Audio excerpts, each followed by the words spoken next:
Make 2 pulses with just the repeater and an observer. When the repeater turns on, the observer will see that change in state, and again when it turns off. So we get 2 pulses no problem. What's nice though is that because the observer can face upwards, we can do things like this, where we have a line of redstone that just ends in nothing, but a repeater powering what looks like nothing, but really it's sitting on top of an observer. That'll send our signal downwards.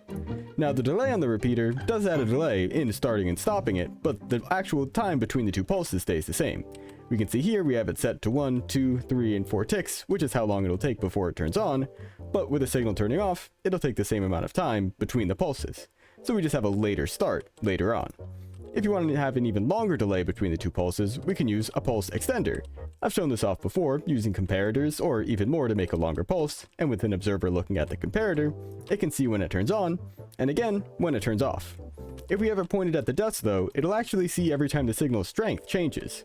So it'll start at 15 here, but as it cycles down, we'll get a pulse every time there. So be aware of that, because that could be useful too for some builds. Leave your redstone questions in the comments, and subscribe for more daily tips. Join the Discord too to see when streams are. We play all sorts of games, and I'm working on making one too. Peace. Bonus time, a little bit of extra about the pulse extender here if you don't know. The comparator will output the signal strength behind it. So a button putting out full strength at 15, this will match 15 there, and then it will decay by 1.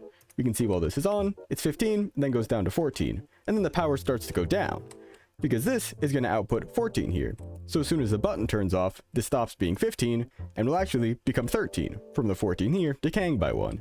And as these update with a bit of delay, 1 redstone tick for each comparator every time it needs to update, it'll slowly bring it down. What we can do to make it even longer is just add more comparators. The longer we have it, and we need to make sure they're facing in alternate directions here, it'll take longer for the delay to go through, and the decay will be the same thing. The maximum's still 15, but it'll take 2 redstone ticks for it to go down on each side now. See ya!